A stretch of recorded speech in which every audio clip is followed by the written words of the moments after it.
నమస్తే, welcome to mega analysis కార్యక్రమం. రెండు తెలుగు రాష్ట్రాల్లో ఉన్నటువంటి వార్తాపత్రికల్లో అత్యంత కీలకమైనటువంటి అంశాలు ఉన్నాయి. ఈ నేపథ్యంలో ఆంధ్రప్రదేశ్ వ్యాప్తంగా లిక్కర్ వ్యవహారం మాత్రం ప్రకంపనలు రేపుతున్నటువంటి పరిస్థితి. మరోవైపు కేంద్ర ప్రభుత్వం రీసెంట్గా తీసుకొచ్చినటువంటి జీఎస్టీ వ్యవహారానికి సంబంధించి ఏపీ అసెంబ్లీ కూడా తీర్మానం చేస్తూ ఆమోదించడం జరిగింది. మరోవైపు తెలంగాణ ముఖ్యమంత్రి రేవంత్ రెడ్డి పెట్టుబడుల కోసం ఢిల్లీకి వెళ్లడం కానివ్వండి, రాహుల్ గాంధీ కేంద్ర ప్రభుత్వంలో మరీ ముఖ్యంగా ఎన్నికల సంఘం మీద చేస్తున్నటువంటి ఓట్ల చోరీ వ్యవహారం కానివ్వండి, జాతీయ రాష్ట్ర స్థాయిలో ఉన్నటువంటి వివిధ అంశాల మీద మనతో పాటు విశ్లేషణలో పాల్గొనడానికి ప్రముఖ రాజకీయ విశ్లేషకులు ఉప్పాల లక్ష్మణ్ గారు మనతో పాటు అందుబాటులో ఉన్నారు. లక్ష్మణ్ గారు నమస్తే అండి. నమస్తే లక్ష్మణ్ గారు, రెండు తెలుగు రాష్ట్రాలతో పాటుగా దేశవ్యాప్తంగా ఉన్నటువంటి సమకాలీనమైనటువంటి అంశాలు ఒక్కసారి మనం పరిశీలిస్తే ప్రధానంగా ఆంధ్రప్రదేశ్ విషయానికి వద్దాం. ఈ లిక్కర్ వ్యవహారానికి సంబంధించి మాత్రం ఈడీ దూకుడు ప్రవర్తిస్తున్నటువంటి పరిస్థితి కనబడుతుంది. మరి ముఖ్యంగా దాడులు చేయడం, ఉన్నటువంటి నగదును హార్డ్ డిస్క్లను స్వాధీనం చేసుకోవడం, వివిధ కొత్త రకాల వ్యక్తుల పేర్లు కూడా బయటికి రావడం, మొత్తం మీద ఈ లిక్కర్ స్కామ్ వ్యవహారం ఏంటి, దీనికి సంబంధించి నెక్స్ట్ ఎలా ఉండబోతుంది అనేది మాత్రం మీ విశ్లేషణ ఉంటుంది. సరే, ఆలస్యం అయినప్పటికీ దర్యాప్తు ఇప్పుడైతే ఒక దారికి వచ్చిందని చెప్పగలను. ఎందుకు అంటే ఈడీ ఎంటర్ కావటమే కాకుండా సిట్ ఇన్వెస్టిగేషన్ లో కూడా అసలు ఎవరు ఈ డిస్టిలరీ కంపెనీ నుంచి ఈ ఆప్కాబీ కార్పొరేషన్ కు తీసుకొచ్చారు ట్రాన్స్పోర్ట్ అంటే అది ఒక కంపెనీకి ఇచ్చున్నారు. అలాగే ఇక బెవరేజ్ కార్పొరేషన్ బెవరేజ్ కార్పొరేషన్ నుంచి దుకాణాలకు సప్లై చేయడం, అది డిపార్ట్మెంట్ వాళ్ళు చేశారు అనేది తెలియనప్పుడు ఏమైంది, ఇక్కడ ప్రొడక్షన్ ఎంత, అక్కడ కార్పొరేషన్కు ఎంత చేరింది, షాపులకు ఎంత చేరింది అన్నది వాళ్ళ లెక్కలు బయటికి తీస్తున్నారు. ఇది నేను మొదటి నుంచి చెప్తున్నాను. ఆ లెక్కలు బయటికి తీయగలిగితే అక్కడ ఉత్పత్తికి ఇక్కడ అమ్మకాలకు సంబంధం లేకుండా ఉంటుంది. ఎందుకంటే సపోజ్ 100 కేసులు ఉత్పత్తి చేశారనుకోండి, ఆ 100 కేసులు ఎవరు ట్రాన్స్పోర్ట్ చేసినా ఎక్కడ చేసినా షాపులకు వెళ్ళినప్పుడు ఆ లెక్క సరిపోవాలి. 100 కేసులు అక్కడ వాళ్ళు ఉత్పత్తి చేస్తే ఇక్కడ అమ్మింది అంటే అఫీషియల్ గా ఎంత చూపించారు రికార్డులో, 10 బాక్సులు చూపించారు అనుకున్నా, 10 కేసులు చూపించారు అనుకున్నా. 90 కేసులు ఎక్కడ పోయినట్టుగా అంటే ఆ 90 కేసులు కూడా అమ్మారు, కాకపోతే రికార్డులో చూపలేదు. చూపినప్పుడు ఏమైపోతుంది, ఆ 90 కేసుల మీద వచ్చే ఆదాయం అంతా కూడా నగదు రూపంలో వచ్చింది కాబట్టి, అంటే బ్లాక్ మనీ వచ్చేసింది కాబట్టి ఇంకా నీకు ఇబ్బంది అనేది లేదు, దాన్ని పంచుకున్నారు అందరు. అలాగే నీకు ఓన్లీ 7 to 8% ఆన్లైన్ ట్రాన్సాక్షన్ జరిగింది. ఓవరాల్ గా మొత్తం అంతా కూడా నగదు రూపంలోనే జరిగినప్పుడు ఇక్కడ ఈ మతలబ్ ఏంటి,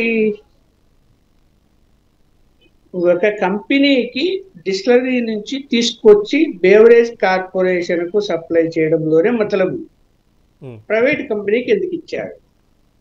నడుపుతున్నది ప్రభుత్వ దుకాణాలు, ప్రభుత్వ పరంగా. బెవరేజ్ కార్పొరేషన్ ప్రభుత్వాన్ని, బెవరేజ్ కార్పొరేషన్ కు ఎవరైతే డిస్టిలరీస్ ఉన్నారో వాళ్ళు మామూలుగా సప్లై చేయాలి. ఎక్కడ ఉత్పత్తి అయినా, బెంగళూరు అవుతుందో మెడ్రాస్ అవుతుందో ఎక్కడైనా కూడా. అలా కాకుండా ఒక కార్పొరేషన్కి అప్పగించారు అంటే వాళ్ళకి ఆ కార్పొరేషన్కి సంబంధించిన ఆఫీసుల మీద కూడా ఈడీ రైడ్ చేసింది. ఇక్కడ ఇప్పుడు ఈడీ ఇవ్వగలుగుతున్నది. ఈడీ ఎందుకు ఎంటర్ కావాల్సి వచ్చింది, మనీ లాండరింగ్ జరిగింది అని వెరీ క్లియర్గా కనిపిస్తున్నది. అంటే బ్లాక్ మనీ చేతులు మారింది, ఖచ్చితంగా ఈడీ ఎంటర్ అవుతాడు. అది నీకు ఆల్రెడీ కొంత నగదు పట్టబడి ఉంది, ఆ నగదు ఎక్కడి నుంచి వచ్చింది, అలాగే ఈ కార్పొరేషన్ అసలు ఈ యొక్క మధ్యలో ఈ కంపెనీ ఎవరు, ట్రాన్స్పోర్ట్ కంపెనీ, ఈ కంపెనీకి ఎందుకు ఇచ్చారు, అలాగే ఉత్పత్తి ఎంత అయింది అనేటువంటిది కూడా రికార్డు తీశారు. ఇవన్నీ కూడా ఇప్పుడు బయటకు వస్తే ఏమైపోతుందంటే, ఏదైతే బ్లాక్ లో అంటే జీరో బిజినెస్ అంటారు దాన్ని, అక్కడ ఉత్పత్తి అయింటది,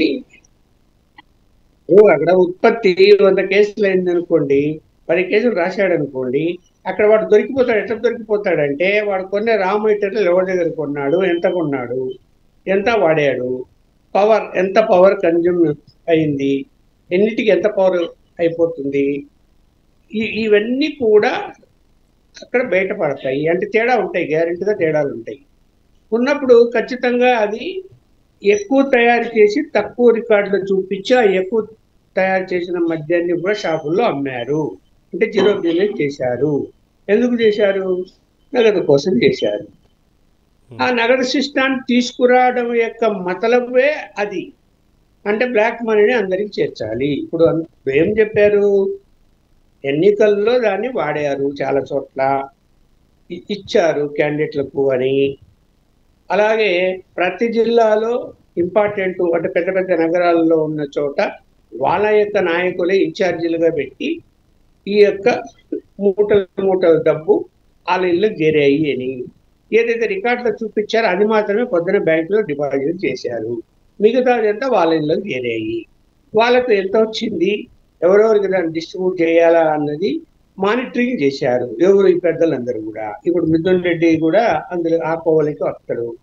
ఈ మానిటరింగ్ చేస్తూ మరి అది తెలుగుదేశం ఆరోపణ అయితే జగన్మోహన్ రెడ్డి గారు కూడా ముట్టింటుంది, ముట్టకుండా ఎలా ఉంటుంది ఇంత పెద్ద స్కాము, కొంత ఆయనకు కూడా చేరుంటది అని చెప్పి వాళ్ళు ఆరోపిస్తున్నారు. సరే, ఇప్పుడు దర్యాప్తులో ఇప్పుడు ఒకరికొకరు ఇంట్రాగేషన్ చేసేప్పుడు ఏమైపోతుంది? ఇప్పుడు రైడ్ చేశారు, నీ దగ్గరికి ఇంత డబ్బులు వచ్చినాయి, నువ్వు ఎవరికి ఇచ్చావు, ఎవరికి పంచావు, ఇవన్నీ ఇంట్రాగేషన్ లో వస్తాయి.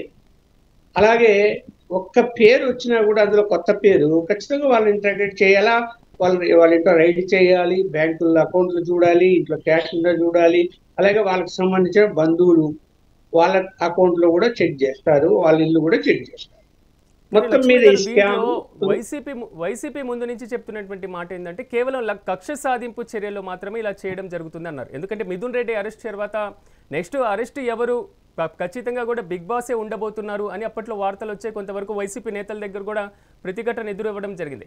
మొత్తం మీద ఈ లిక్కర్ వ్యవహారం మాత్రం టీడీపీకి ఒక వెపన్ గా మారింది అనుకోవచ్చా? ఖచ్చితంగా. ఇప్పుడు ఇందులో అనేక కొత్త విషయాలు బయటకు రావటం ఒకటి, ఈడీ ఎంటర్ కావటం. ఈడీ ఎంటర్ అయినప్పుడు ఎవరిని వదిలిపెడుతుంది? వాళ్ళన్నీ, ఎందుకంటే వాళ్ళ దగ్గర మెకానిజం ఉంది, సిటీ కంటే వాళ్ళ దగ్గర టెక్నాలజీ ఎక్కువ ఉంది.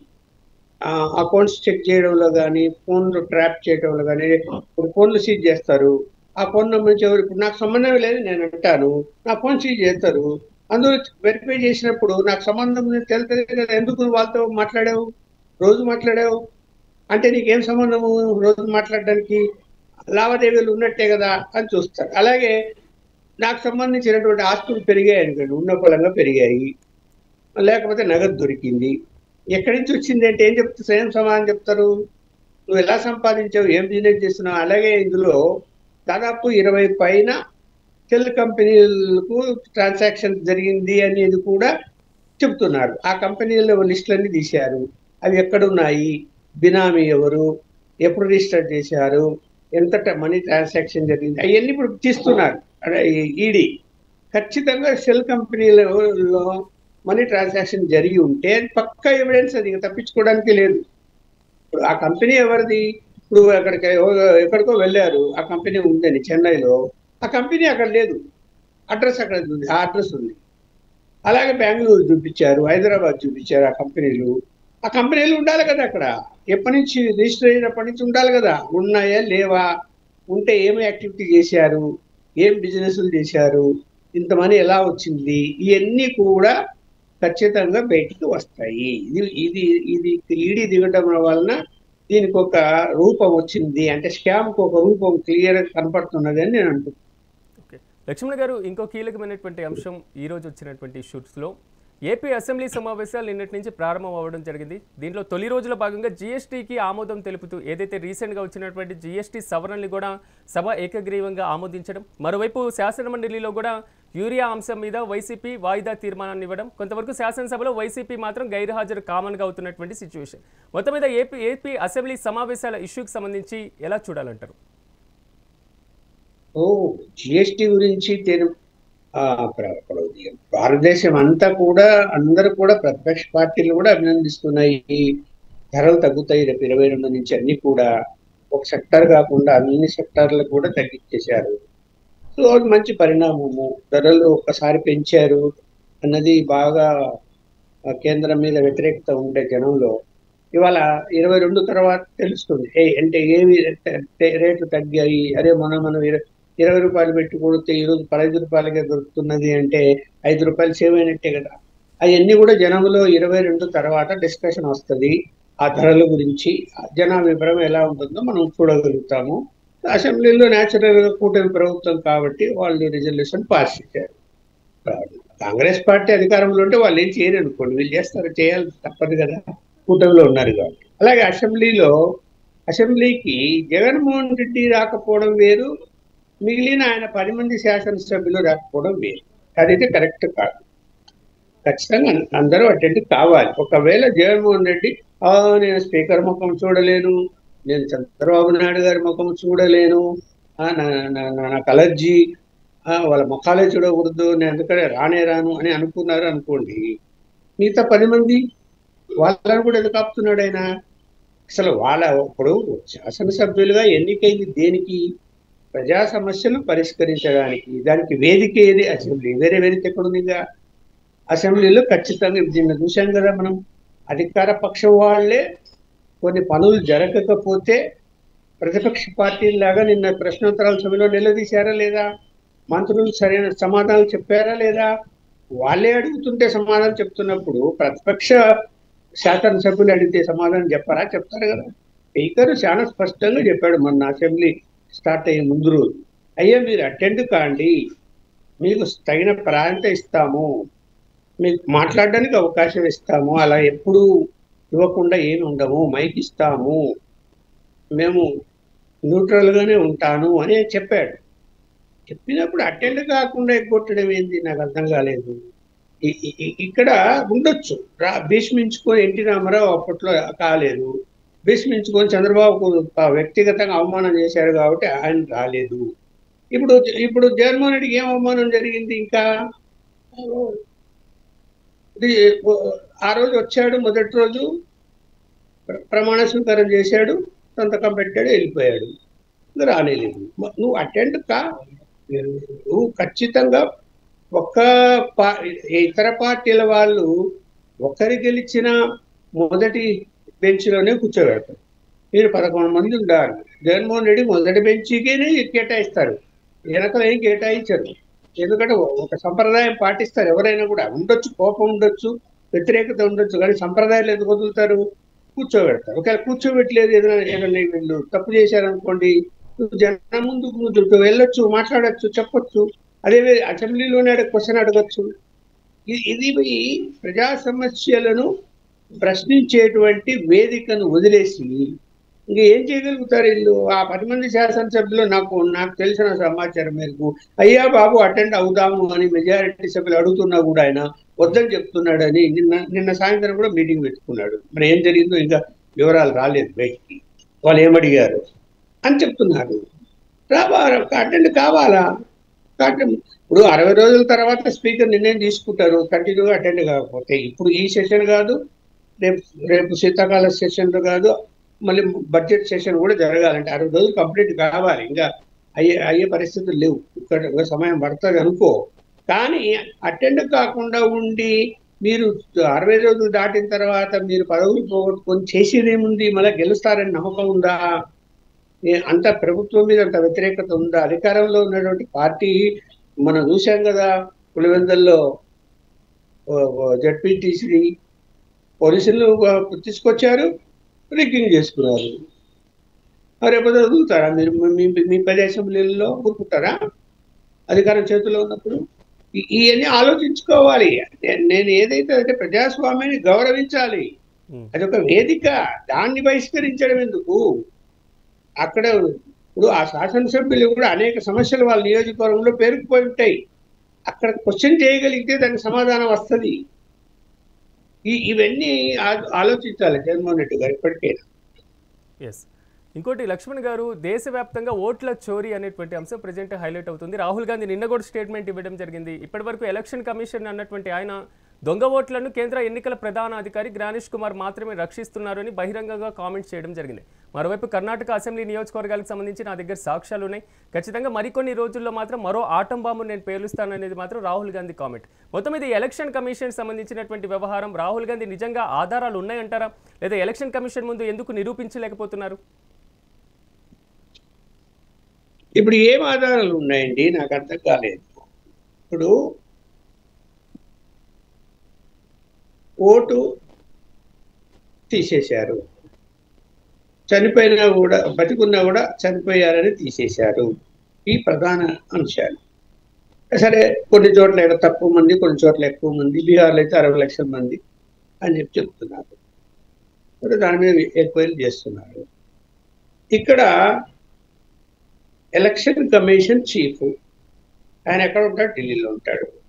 ఎలక్షన్ కమిషన్కి ఎక్కడన్నా ప్రతి రాష్ట్రంలో వాళ్ళ స్టాఫ్ ఇక్కడ ఉంటారా? ఎవరు, ఒక్కరు కూడా ఉండరు. వాళ్ళు ఎవరు రిక్రూట్ చెయ్యరు. ఇక్కడ ప్రతి రాష్ట్రాల్లో కూడా ఎవరు అధికారంలో ఉన్నా కూడా అక్కడ election commission, state election commission నియమించాలి అంటే కూడా నేషనల్ ఎలక్షన్ కమిషన్ నియమించేటప్పుడు కూడా రాష్ట్ర ప్రభుత్వంలోనే పనిచేసేటువంటి ఐఏఎస్ ఆఫీసర్ల పేర్లను 1, 2, 3 అని చెప్పి ప్రపోజల్ పంపుతారు. పంపేది ఎవరు? మీరే. రాష్ట్ర ప్రభుత్వం వాళ్ళకి పంపితే అందులో ఎవరినో ఒకరు వాళ్ళు నియమిస్తారు. వాళ్ళు ఎవరు? ఇక్కడ మీ దగ్గర పనిచేసిన వాళ్ళు. అలాగే అక్కడ స్టాఫ్ ఎవరు? ఇక్కడ ఎలక్షన్ కమిషన్ దగ్గర స్టేట్లో రాష్ట్ర ప్రభుత్వం స్టాఫే. రేపు పొద్దున అంటే ఎన్యూమరేషన్ జరిగినా, తీసేసినా, పెట్టినా, ఇళ్ళకు పోయినా, ఏ విచారణ చేసినా కూడా ఎవరు? రెవెన్యూ డిపార్ట్మెంట్ టీచర్లు.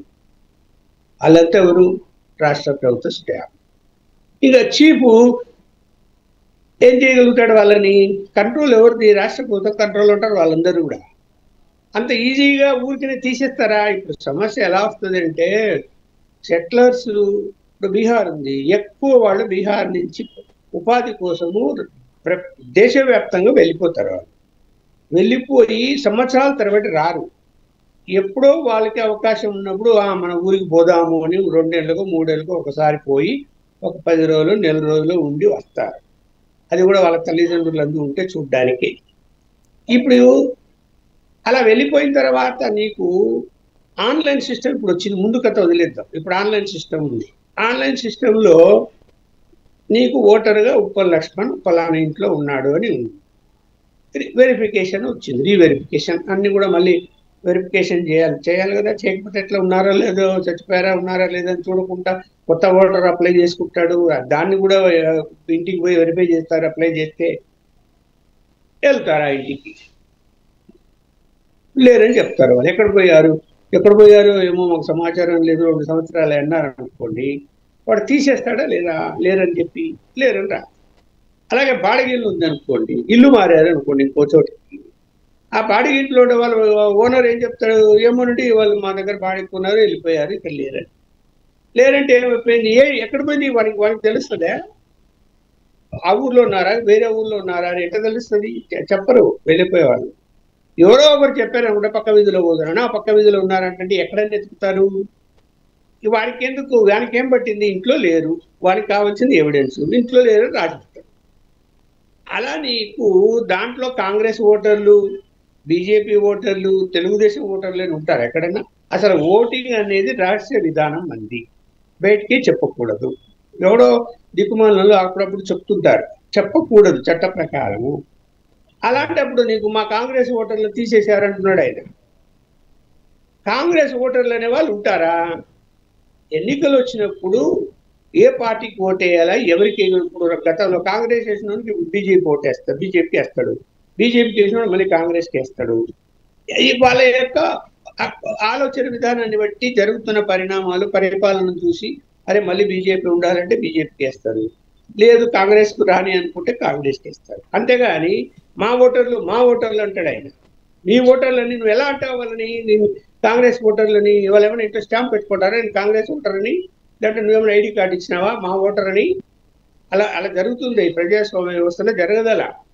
ఇప్పుడు అడుగుతున్నారు వాళ్ళు, నువ్వు ఆరోపిస్తున్నావు, డిక్లరేషన్ ఇవ్వు, మేము విచారణ చేస్తాము. ఇప్పుడు బయట మీడియాలో ఆరోపణ చేయడం వేరు. ఎలక్షన్ కమిషన్కి ఎంతసేపున రిటర్న్ గా కంప్లైంట్ కావాలి. సరే, బయట నుంచి కంప్లైంట్ కొన్ని పోయాయి. 6 చెప్తున్న 8,000 కంప్లైంట్లు ఎన్నో పంపించారని ఆయన విచారణ చేస్తున్నారు. వాళ్ళు చేయకుండా ఉండరు, ఆన్లైన్లో చెక్ చేస్తారు. ఇంకా రెండో పాయింట్ ఏమంటున్నాడు ఈయన, ఈ హ్యాక్ చేసేసి ఓటర్ల యొక్క ఐడి కార్డులను కొత్త ఫోన్ నంబర్ నుంచి హ్యాక్ చేసి ఆ కొత్త నంబర్లు తీసుకొని ఆ యొక్క ఓటర్ను తొలగిస్తున్నారు అంటారు. అది ఎలక్షన్ కమిషన్ చేస్తుంది అంటున్నారు. ఓకే, అసలు నీకు ఆన్లైన్లో ఉండే ఓటర్ని హ్యాక్ చేసి ఇంకో ఫోన్ నెంబర్ ఎంటర్ చేసి ఓటీపీ వస్తే దాన్ని రిమూవ్ చేసే సిస్టములో నువ్వు నిరూపణ చేయాలి కదా. ఉప్పల్ లక్ష్మణ్ ఓటర్ నేను హ్యాక్ చేస్తాను, ఇదిగో చూడండి ఇదిగో అని అక్కడ మిషన్ పెట్టి నువ్వు హ్యాక్ చేసి నీ ఫోన్ నెంబర్ ఇంకో ఫోన్ నెంబర్ ఎంటర్ చేసి ఎలక్షన్ కమిషన్ చూపించు, రిమూవ్ చేయండి, అది చూద్దాం. సాధ్యం కాదు అది ఆన్లైన్లో. అంటే లక్ష్మణ్ గారు ఎవరిది పై చేయి ఉండబోతుంది అంటారు? అంటే లోక్సభలో ప్రతిపక్ష నేత రాహుల్ గాంధీ పై చేయి ఉండబోతుంది అనుకోవాలా, ఎలక్షన్ కమిషన్ పై చేయి ఉండేటువంటి అవకాశం ఉంది అనుకోవాలా? పై చేయి కింది చేయి కాదు. ఇక్కడ తప్పుడు ఆరోపణలు చేసినప్పుడు రేపు పొద్దున్న నిరూపించలేకపోతే జనంలో ఏమనుకుంటారు? జనం అంతా కూడా ఇప్పుడు ప్రాక్టికల్ ప్రాబ్లం జనానికి కూడా తెలుసు, పక్కన వాళ్ళకి తెలుసు, ఈ ఇంట్లో మనం ఉన్నామా లేదా. ఎలక్షన్ డ్యూటీ ఉన్న వాళ్ళు వస్తారు, ఏమంటే ఇంట్లో ఉన్నాడంటే లేడు, పక్కన వాళ్ళు అడుగుతారు, లేరంటే ఎక్కడో పోయారంటారు. పక్కన వాళ్ళకి అర్థం కాలేదా వాళ్ళు వచ్చారు లేడు అందుకని తీసేశారని? జనంలో రియాక్షన్ ఏమైనా ఉందే చెప్పండి. ఇంత మాట్లాడుతున్నాడు బీహార్లో ఎన్ని లక్షలు పోయాయని, బీహార్లో రియాక్షన్ ఏమైనా ఉందా? రోడ్ల మీదకి వచ్చారా జనాలు, ఏమన్నా మోసం చేశారు మమ్మల్ని? ఎవరో ఒకరో ఇద్దరిని పట్టుకొని జరుగుతాయి. ఇది మాన్యువల్ ఎంక్వైరీలో పొరపాట్లు జరగకుండా ఏమి ఉండవు, జరుగుతాయి. ఒక ఓటర్ ఉన్నది మళ్ళీ ఇంకోసారి ఎంటర్ కావచ్చు. టెక్నాలజీలు ఇవాళ ఏమైనా జరుగుతుంటాయి కదా. వాడు కొడుతూ ఉంటే ఏళ్ళు బటన్ నొక్కింది కనుక అది మళ్ళీ కింద కాపీ అవుతుంది. అదే అదే అదే పైది కిందికి కాపీ అవుతుంది. మరి కాబట్టి చూడండి, మీరు క్లియర్ ఇట్లా అంటే ఆ పైది కాపీ కిందికి వస్తుంది.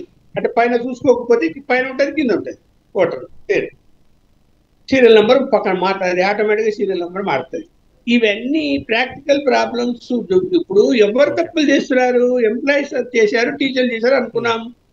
ఎలక్షన్ కమిషన్ పడితే ఎవడికి తప్పు చేశాడో, కావాలని చేశాడా లేకపోతే పొరపాటు జరిగిందా అన్నది రాష్ట్ర ఎన్నికల కమిషన్ ఎంక్వైరీ చేయాలా? నేనైతే ఎంక్వైరీ చేయాలంటున్నాను. ఆయన చేసే ఆరోపణల మీద ఖచ్చితంగా ఎలక్షన్ కమిషన్ ఎంక్వైరీ చేయాలా, చేయకుండా ఉండకూడదు. చేసి ఫ్యాక్ట్ ఎందుకు చెప్పాలి. చూద్దాం లక్ష్మణ్ గారు, ఎందుకంటే పూర్తి స్థాయిలో ఎలక్షన్ కమిషన్ దీని మీద ఎలా దర్యాప్తు చేస్తుందో మనం కూడా వేచి చూద్దాం. ఈరోజు ప్రధానంగా మీరు మాతో పాటు పార్టిసిపేట్ చేసినందుకు ఉప్పాల లక్ష్మణ్ గారికి ప్రత్యేకంగా కృతజ్ఞతలు. మొత్తం మీద 2 తెలుగు రాష్ట్రాలతో పాటుగా యావత్ దేశవ్యాప్తంగా ఉన్నటువంటి అనేక అంశాలు మాత్రం ప్రస్తుతం సమకాలీనమైనటువంటి ఇష్యూస్లో కొంతవరకు హైలైట్ అవుతున్నటువంటి పరిస్థితి కనబడుతుంది. ఇది ఇవాల్టి మెగా అనాలిసిస్. రేపటి అనాలిసిస్ కార్యక్రమంలో మళ్ళీ కలుద్దాం. చూస్తూనే ఉండండి మెగా 9 టీవీ.